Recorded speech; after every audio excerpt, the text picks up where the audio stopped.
Hello, everybody, and welcome to O2 Classroom. I'm Lisa, and I am the producer of O2 Classroom and also the Educational Development Coordinator here at First Class Medical. First, Facebook has been a little strange today, so I don't know how this is going to go, but we're going to give it a go anyway. If this goes out later and you're not watching this live and you have questions, just go ahead and post them in the comments anyway. I try to look back throughout the week and then answer questions as we go along.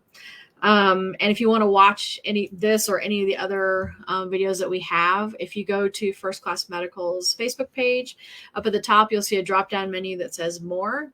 Click on More, you'll see, among other things, videos. And if you click on videos, you'll see several videos on a variety of topics, all of which are designed to help you manage your respiratory condition better. Today's topic is from a question that we had last week. And that question was, what does an exacerbation feel like? And the question, we get that question a lot, but it's a question that's a little bit harder to answer because an exacerbation isn't like sort of a singular event. It's not like, an asthma attack or, a heart attack or whatever. It's not just a sort of a singular event. An exacerbation just means, by definition, it means just an escalation of symptoms. So it could be an exacerbation could be, a coughing attack. It could be a short, you get very, very short of breath. It could be that, a combination of things, which it normally is sort of a combination of things. So we're going to go over today how to recognize an exacerbation. We've talked about this a little bit before in other shows, but we're just going to kind of summarize it very quickly for you guys so that hopefully it's one of the most important skills that you need to learn when it comes to managing your respiratory condition. Because the quickest way to get into the hospital and to, for your disease to progress further and more quickly is that you will sustain further lung damage from a severe exacerbation. And exacerbation rarely comes from out of the blue. Oftentimes you can feel it coming on, you can see it coming on. And if you act quickly enough, you can either stop the escalation from, getting to the point where you have to be admitted to the hospital or at least decrease the severity of it. When you go into the hospital and what you were feeling, a little bit fevery, a little bit cough, a little bit of cough earlier in the week has now progressed into pneumonia, and you sustain some lung damage, and your lung tissue gets further scarred, you can't fix that. The scarring doesn't go away.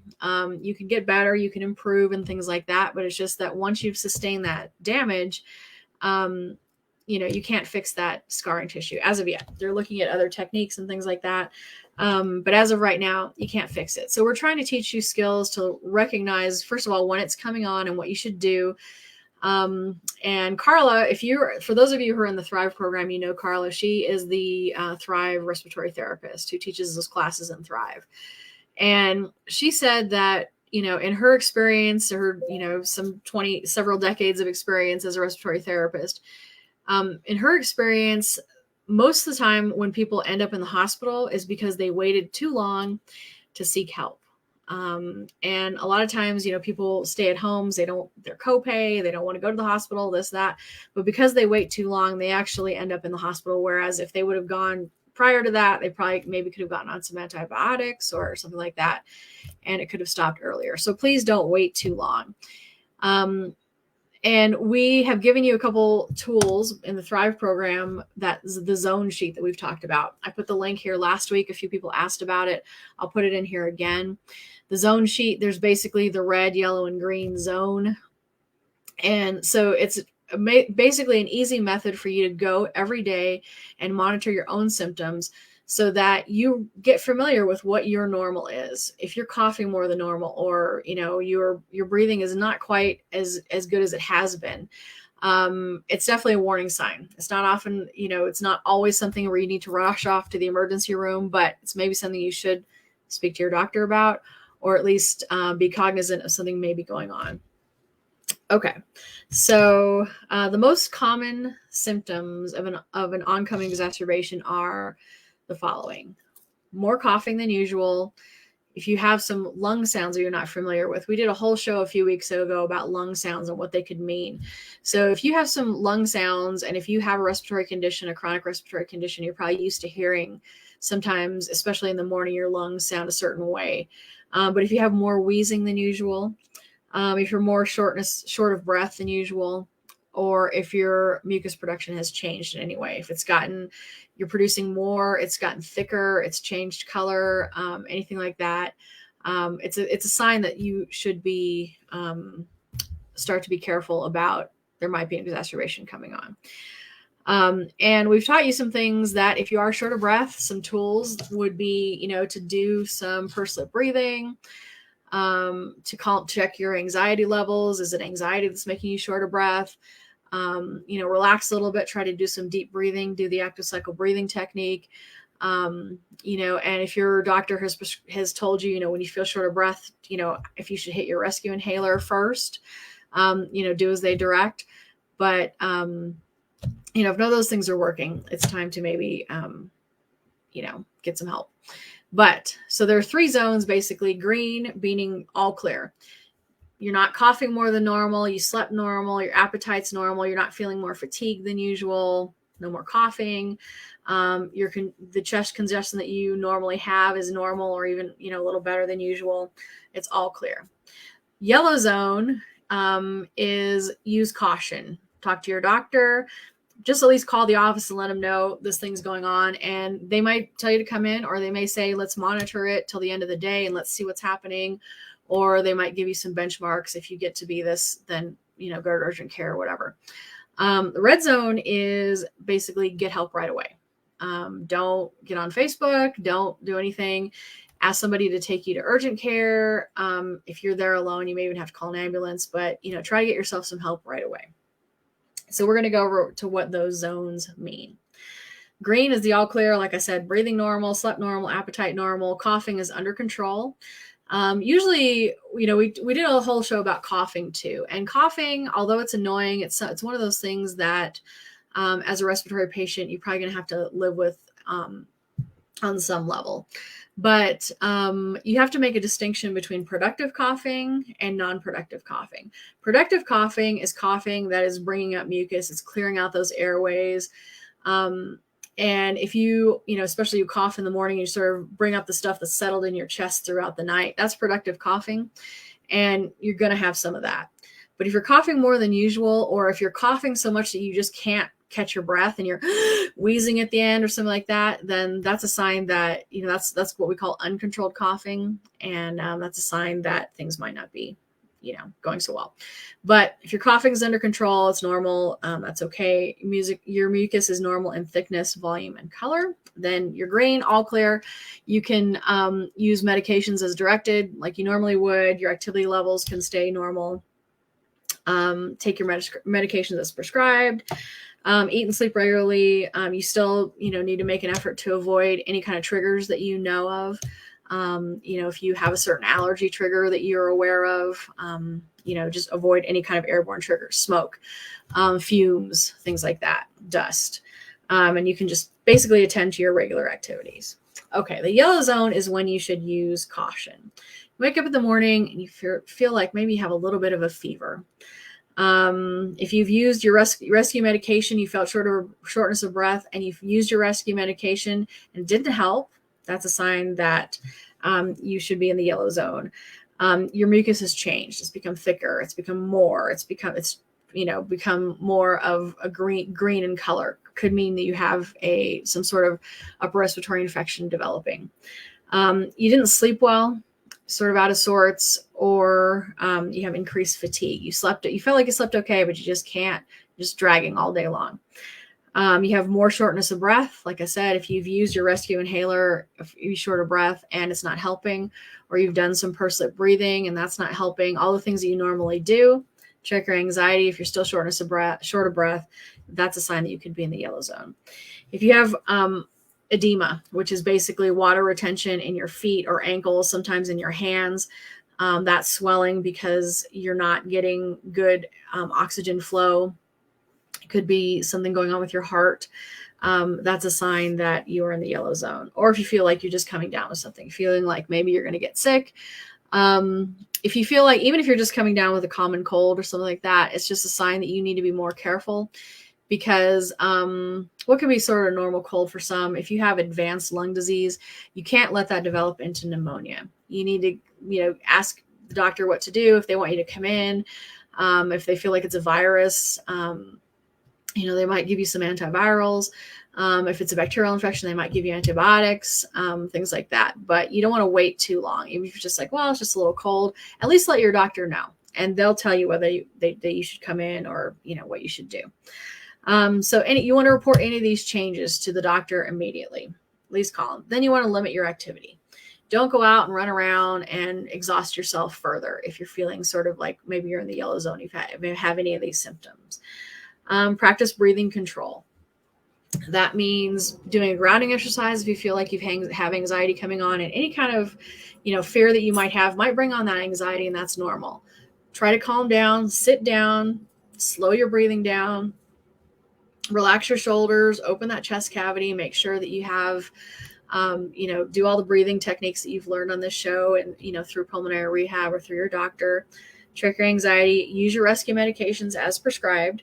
Rescue medications are just that, though. They're just for rescue. And sometimes people use them over and over and over again, and that is not going to help you. And if anything, it's going to, worsen it. You're just going to get jittery, and it's going to give you that adrenaline rush that's going to actually speed your breathing up and make it a little more shallow. So, ask your doctor or your pharmacist, how many times should I use this rescue inhaler before you have to come to the conclusion that it's not going to work, and that you need to get yourself to the doctor.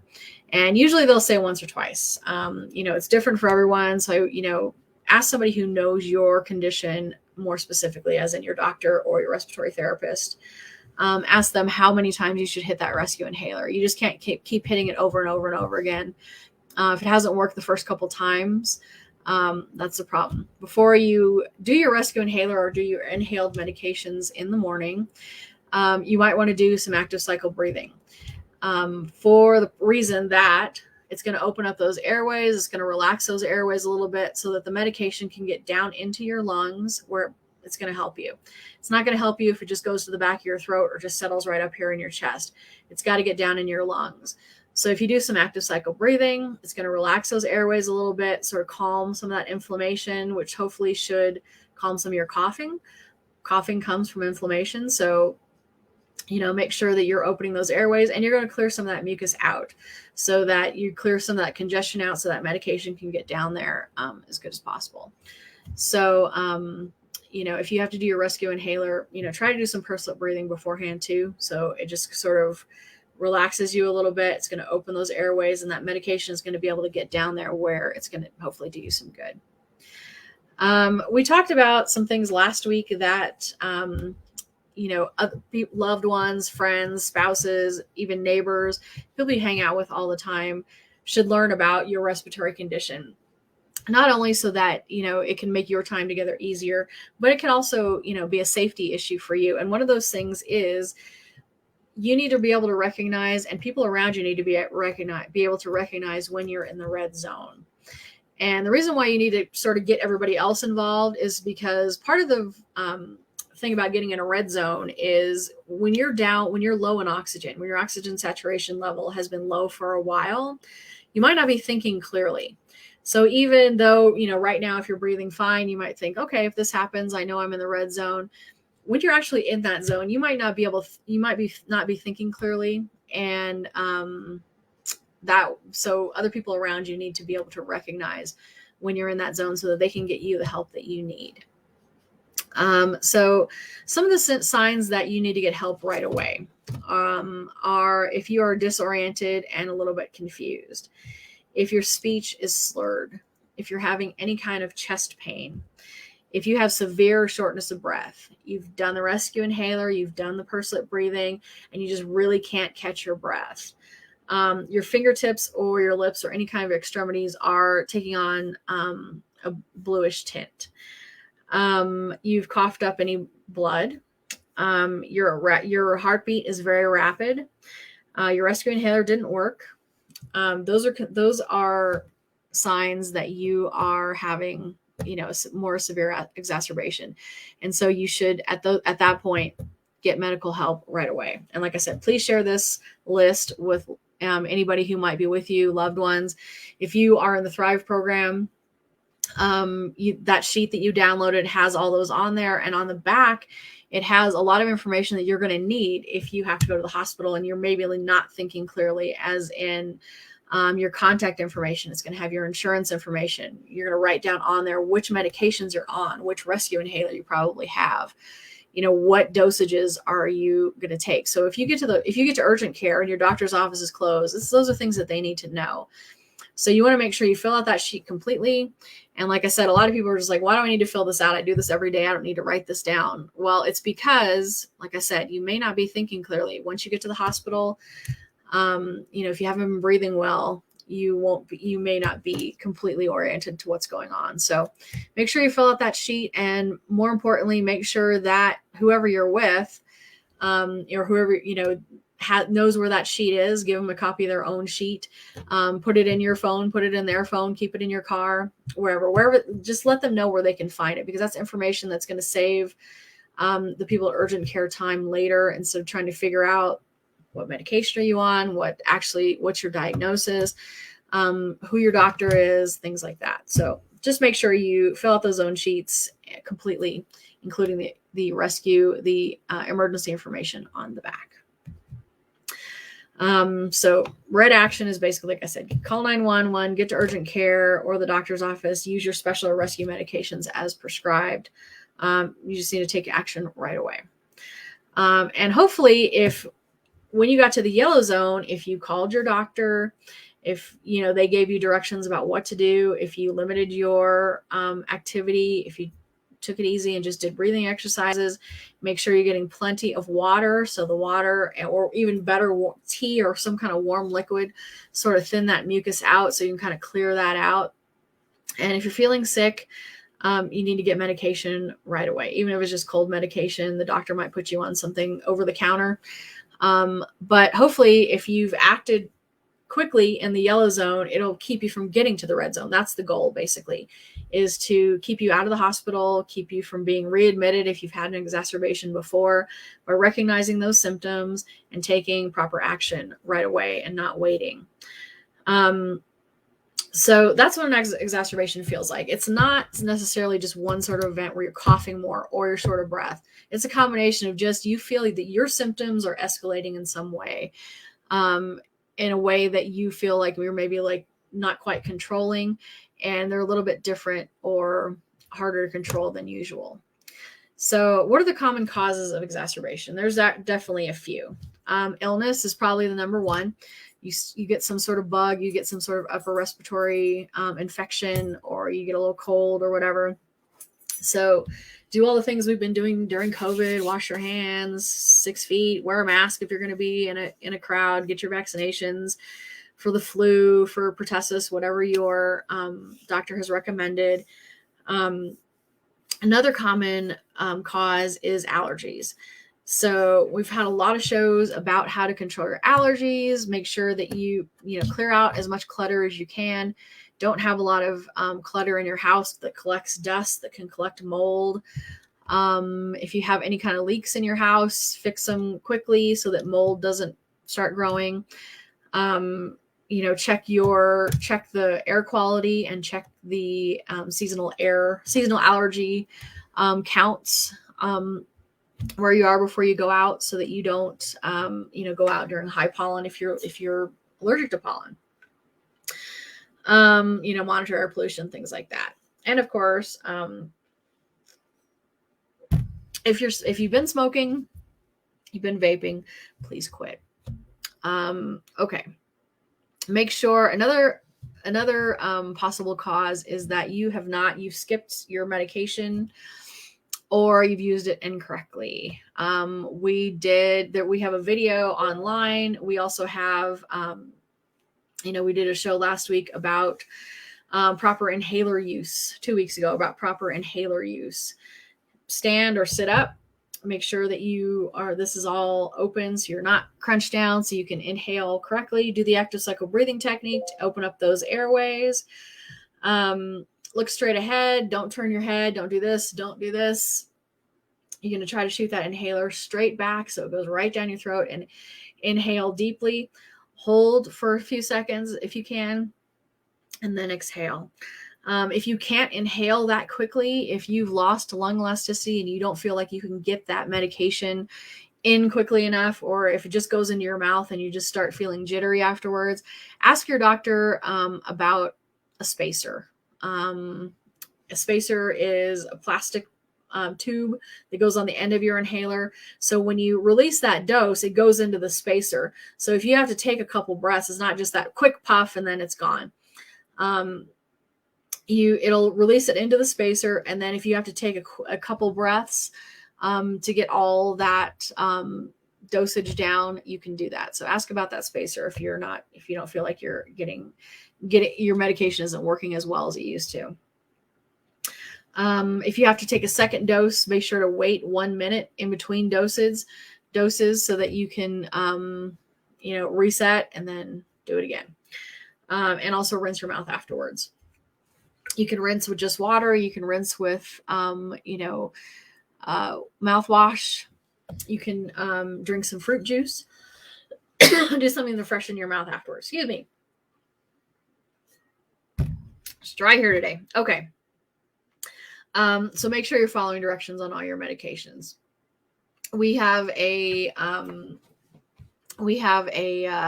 blog post that we put. I'll put the link in here again, but it's about proper medication use. There's several apps that you can use so that you can make sure that your medications aren't interacting with each other. And the good thing about these apps is that they have things in there also that aren't just necessarily prescription, but if you're taking a supplement of some kind, or you're taking something over the counter, it'll still give you a warning if you're taking that could be interacting with your medication. So I know sometimes when you go to the pharmacy, you just they hand you your bag and then you're off. But if you have questions, or if it's a new medication, ask to speak to the pharmacist. Sometimes they're cranky, but that's okay. Make them come to the counter and just say, like, I haven't taken this before. I want to just make sure I'm also on this medication. Talk to them for a second. Ask them if there's anything that you should know about interactions or when you should take it. Should you take it with meals? Should you take it on an empty stomach? Should you take it first thing in the morning before bed? Sometimes they feel like the doctor probably told you, and then the doctor probably thinks, well, when they go to the pharmacy, they'll let them know. But ask questions. If you have questions, ask questions to the pharmacist, and just make sure that you know that you're the proper method of taking whatever medication you're on, whether it's inhaler, whether it's a pill, whatever. Hi, Michelle. And know the difference between controllers, quick relievers, and recovery. Controllers are something that you will take probably every day, sometimes a couple times a day, and it's supposed to be able to control your medication. Quick relievers are as another medication, also known as rescue medication, when your symptoms are, your shortness of breath is at an uptick and you need basically quick relief. How many times should you take those? That's one of those things you should ask. Should I do this more than once? And if you've done it once or twice and it hasn't worked, it's probably not going to work. So that's a time when you need to think about getting medical help. And then you'll have another medication, which is basically for recovery after you've had an exacerbation. It's just like some of the little extras to help you sort of recover that breathability that you had before.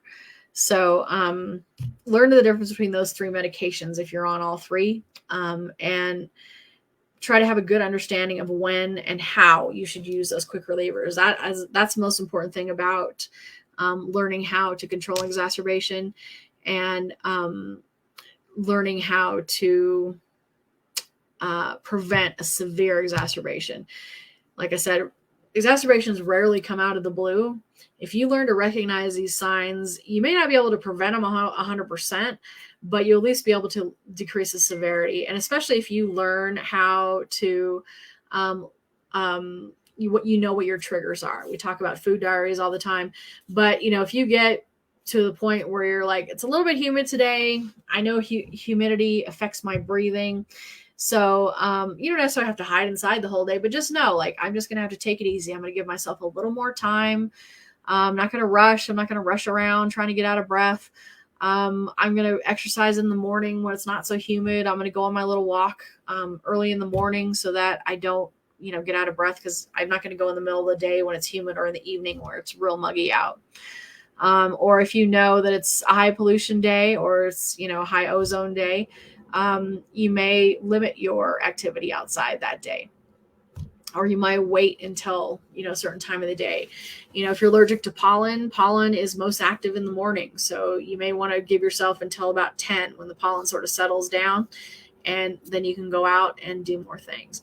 But if you know those triggers, you'll be able to avoid them better, whether it's car exhaust, whether it's smoke, whether it's pollen, whether it's humidity, cold, severe heat, whatever. You'll be able to predict it better.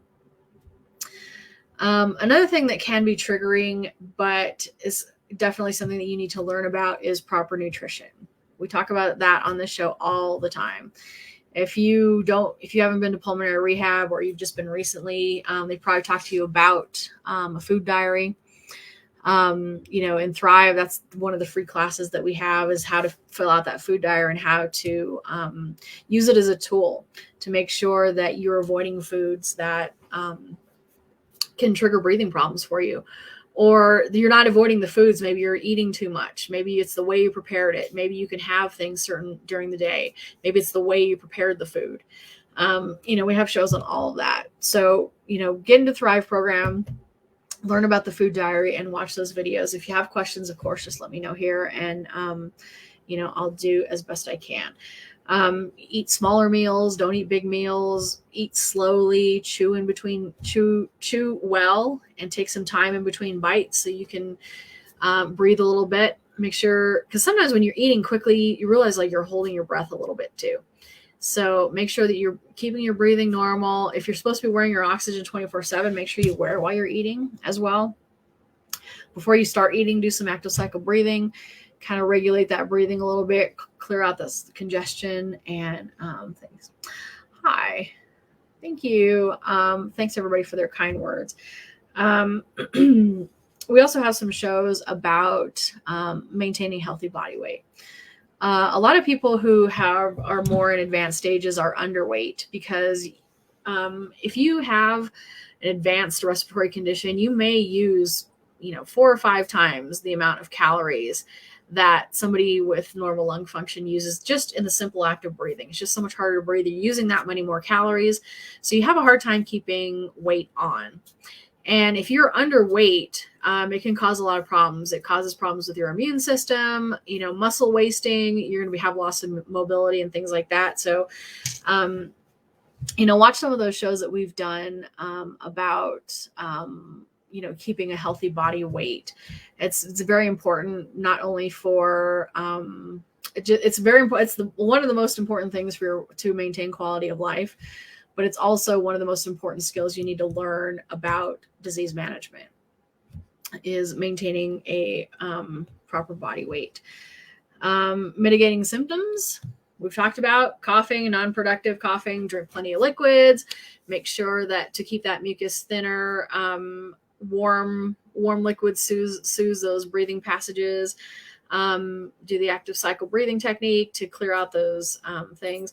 And coughing, remember, is largely a product of inflammation. So if you do something that, like drink warm water, do active cycle breathing, that's going to bring that inflammation down, it should also help you control your cough as well. Some people swear by pineapple juice.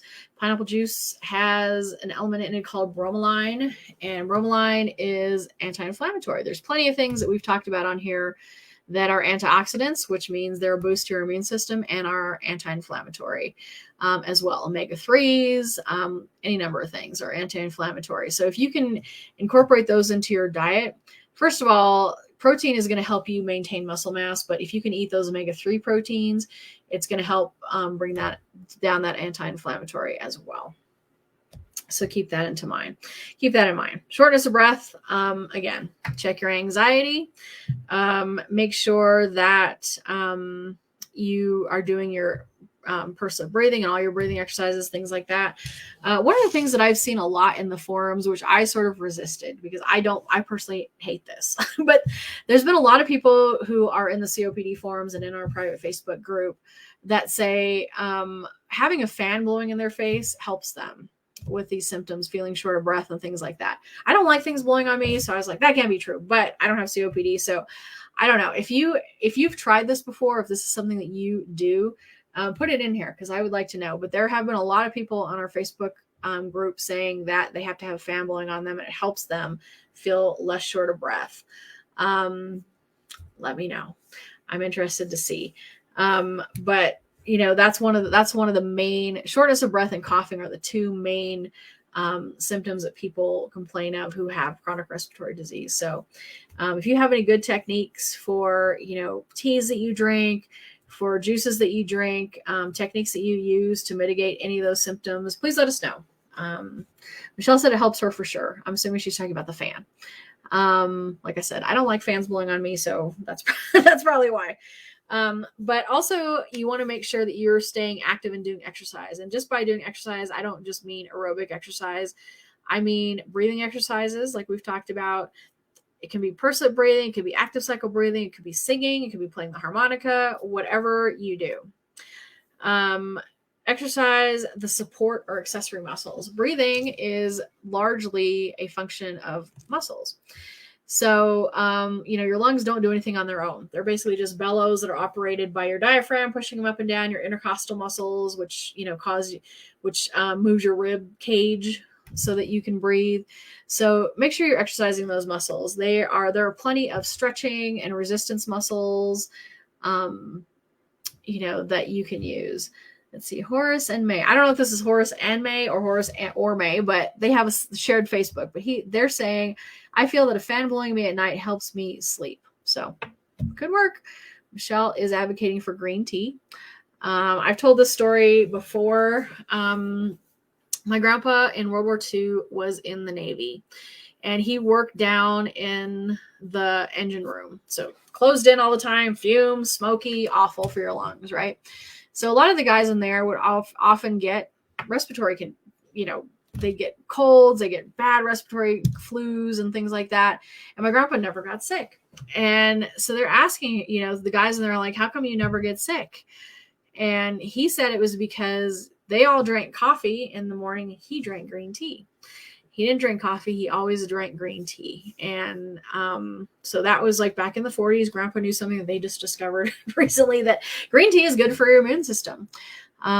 So drink green tea. Any kind of warm liquids, like I said, is going to thin that mucus and help relax your airways. But green tea is good for your immune system as well. So grandpa knew in the 40s, but we're just finding it out now. But do your breathing exercises, stay mobile, stay walking. People get nervous that if they start walking around, it's going to make them short of breath. And the reverse of that is true. The less active you are, the more short of breath you're going to be. So I know it can get scary, and that's why we do this show. That's probably the number one reason why we do this show, is that we are trying to give you some confidence in the fact that things may happen. You have a chronic condition and things may happen, but you'll be able to recognize when they are happening and know exactly what to do to, stay out of the hospital, to stop that disease progression. We're just trying to give you some confidence so that you can go out and live your life and not have to be scared about what if this happens and what if that happens. So, stay active, do some walking. Don't compare yourself to other people. If the neighbor walked 5K, good for them. But, try to top your personal best. If you walk 2 blocks today, that's great. Walk 3 blocks tomorrow or 3 blocks next week. That's also great. Just try to stay active if you can. And most importantly, find an exercise or some kind of activity to do where you can have fun doing it. So it's not going to be a drag. It's not going to be a drudgery to do. I personally like to, walk my dogs, things like that. So it doesn't feel so much like I'm just out walking. I like to go out and listen to music, get some earbuds and listen to some music. Thrive actually on Spotify has several playlists on there. It's different kinds of music, but they have like a 5-minute playlist, 10-minute playlist, 15, 30, and 60 minutes so that you can listen to those. And once you're to the end of that playlist, you've exercised for 60 minutes. You've exercised, so you're not watching the clock, because nothing makes the time go slower than staring at your watch.